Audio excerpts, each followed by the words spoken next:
राहुल गांधी ने वोट चोरी का जो कथित खुलासा किया उसे लेकर वो हर जगह यह दावा कर रहे हैं कि उन्होंने तो चुनाव आयोग और पीएम मोदी की मिलीभगत और उनकी चोरी पकड़ ली। लेकिन जब चुनाव आयोग उनसे यही बात लिखित में देने को कह रहा है तो राहुल गांधी शपथ पत्र पर साइन करने को तैयार नहीं।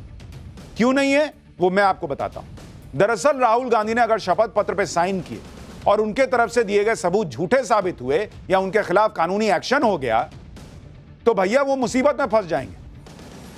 भारतीय न्याय संहिता बीएनएस की धारा 227 से लेकर 229 के तहत गलत सबूत पेश करने पर 7 साल तक की सजा का प्रावधान है। अगर ऐसा हुआ तो राहुल गांधी की संसद सदस्यता भी जा सकती है। इसके अलावा बीएनएस की धारा 337 के तहत भी राहुल गांधी को 7 साल तक की सजा हो सकती है। इस धारा के तहत अगर कोई व्यक्ति सरकारी वोटर आईडी, आधार कार्ड, जन्म मृत्यु या जैसे उससे जुड़े दस्तावेज से छेड़छाड़ यानी उसे गैर कानूनी तरीके से बदलने की कोशिश या सरकारी संस्था या अफसरों की छवि खराब करे तो वो इस नियम के तहत सजा का पात्र माना जाएगा। दूसरी बात, representation of the people act 1950 के सेक्शन 31 के तहत भी 1 साल की सजा का प्रावधान। और शायद यही वजह है कि राहुल गांधी डंके की चोट पर प्रेस कॉन्फ्रेंस तो कर दे रहे हैं, रैली में आरोप दोहरा दे रहे हैं, मीडिया में बयान दे रहे हैं, लेकिन चुनाव आयोग को लिखित में नहीं दे रहे और ना ही कोर्ट जा रहे हैं। लेकिन बात अब चुनाव आयोग के साख की आ गई और चुनाव आयोग भी सख्त हो गया है। चुनाव आयोग ने राहुल गांधी को फिर नोटिस भेजा। यह नोटिस राहुल गांधी के उन आरोपों को लेकर है जिसमें राहुल गांधी ने अपनी प्रेस कॉन्फ्रेंस में एक महिला का नाम लेकर दावा किया था कि 70 साल की एक महिला शकुन रानी ने 2 महीने में 2 बार वोटर आईडी कार्ड बनवाया और 2 बार वोट दे दिया। लेकिन अब चुनाव आयोग ने बाकायदा इस महिला का जिक्र कर राहुल गांधी को नोटिस भेजा है। दूसरी तरफ यह महिला खुद सामने आई है और उन्होंने राहुल गांधी के आरोपों को गलत बताया। पहले आप राहुल गांधी ने क्या आरोप लगाए थे वो सुनिए, यह महिला क्या कह रही है ये सुनिए, फिर बताऊंगा चुनाव आयोग क्या कह रहा है। So she becomes a voter twice, and then the beautiful thing is, show us the next slide, she actually votes twice, or somebody votes twice for her, right? There she is, that's the slip where she's been signed off as having voted in booth 341, and she's done it twice. मेरे पास एक ही voter ID है और मैंने एक ही बार vote किया। वो उन लोगों की प्रॉब्लम है कि 2 कैसे हुई वो हमें नहीं पता। आपके पास पहले वोटर आईडी कार्ड एक ही है या 2 है? एक ही है हमारे पास जी। लेकिन राहुल गांधी ने तो कल प्रेस कॉन्फ्रेंस किया था, उन्होंने बताया कि आपके नाम पे 2 वोटर आईडी कार्ड है, दोनों वोट हुआ है। हाँ तो हुए थे 4 हुए, लेकिन इससे मुझे क्या पता, मैं तो एक ही बार वोट करने गई। अब उनको पता होगा 3-3 4 वोट कैसे पड़ती हैं एक नाम से, वो तो उन्हीं को पता होगा। वो अपने उनसे पूछे जहाँ वो वोट डलवा रहे थे। जी, तो आप कर्नाटक में ही वोट कर रही हैं मैम अब तक? बठिंडा में किया। बठिंडा में किया, तो वहाँ का वोटर आईडी है वो कैंसिल हो वो कैंसिल हो गया। वहाँ पे अभी कोई वोटर आईडी नहीं है except this card, there is no other voter. Shakun Devi के केस को लेकर ही चुनाव आयोग ने राहुल गांधी को नोटिस भेजा। नोटिस में चुनाव आयोग ने राहुल गांधी से वो डॉक्यूमेंट मांग लिए कि किस आधार पर उन्होंने दावा किया कि महिला जो है उन्होंने 2 बार वोट किया और वोट चोरी। चुनाव आयोग ने कहा कि राहुल गांधी ने अपने रिकॉर्ड में एक पोलिंग ऑफिसर के हवाले से यह दिखाया कि शकुन रानी ने 2 बार वोट दिया है, जबकि हमारी जांच में शकुन रानी ने यह कहा कि उन्होंने 1 बार ही वोट किया, 2 बार नहीं।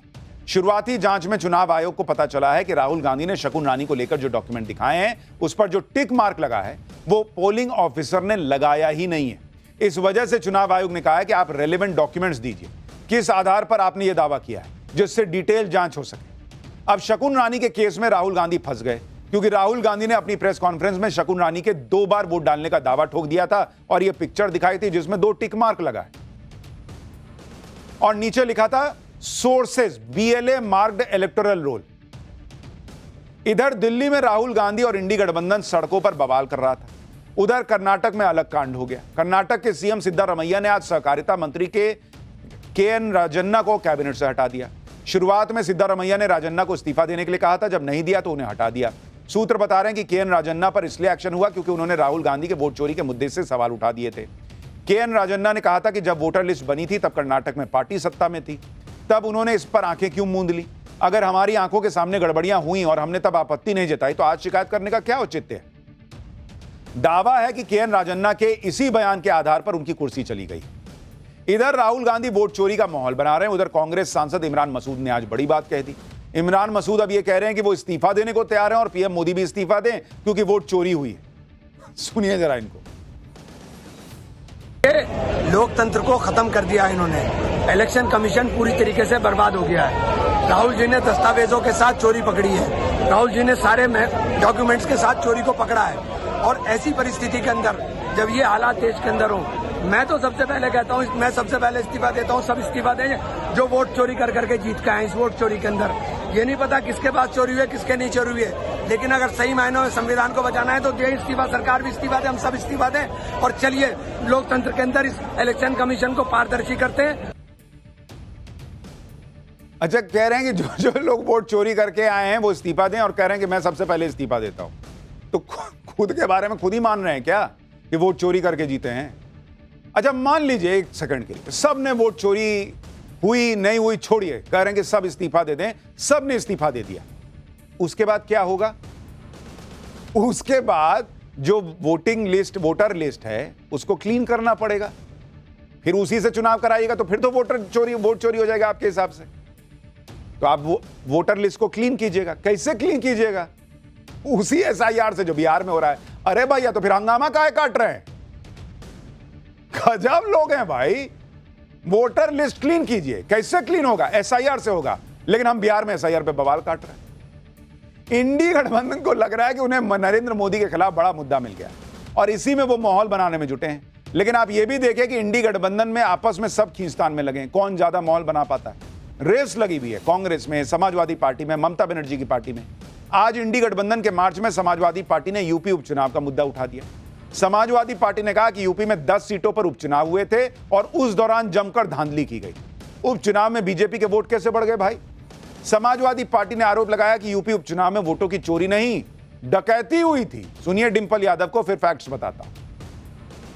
उत्तर प्रदेश में जहां 10 विधानसभाओं की सीटों में उपचुनाव हुए थे, किस तरह खाली वोट चोरी नहीं हुई, किस तरह बूथ कैप्चरिंग हुई। और कहीं ना कहीं वोट की डकैती इसलिए भी हम कह रहे हैं इस बात को, क्योंकि बूथ कैप्चरिंग के साथ साथ जिस तरह शासन और प्रशासन ने पूरा खेल रचा है, तो मैं समझती हूँ अलग इलेक्शन कमीशन का उस समय जब पूरी रिपोर्टिंग थी, जब पूरे सबूत थे, तब इलेक्शन कमीशन ने एक्शन क्यों नहीं लिया, सवाल इस पर भी है। अखिलेश यादव को भी उपचुनाव का दर्द अभी तक। वो आरोप लगा रहे हैं कि रामपुर और कुंदरकी में जो उपचुनाव हुआ था उसमें बीजेपी के वोट अचानक कैसे बढ़ गए। अखिलेश ने कहा कि 2022 में रामपुर में समाजवादी पार्टी को 60% वोट मिले थे और बीजेपी को 35%, जबकि 2022 में रामपुर के उपचुनाव में सपा को 36% वोट मिले और बीजेपी का बढ़ के 62% हो गया।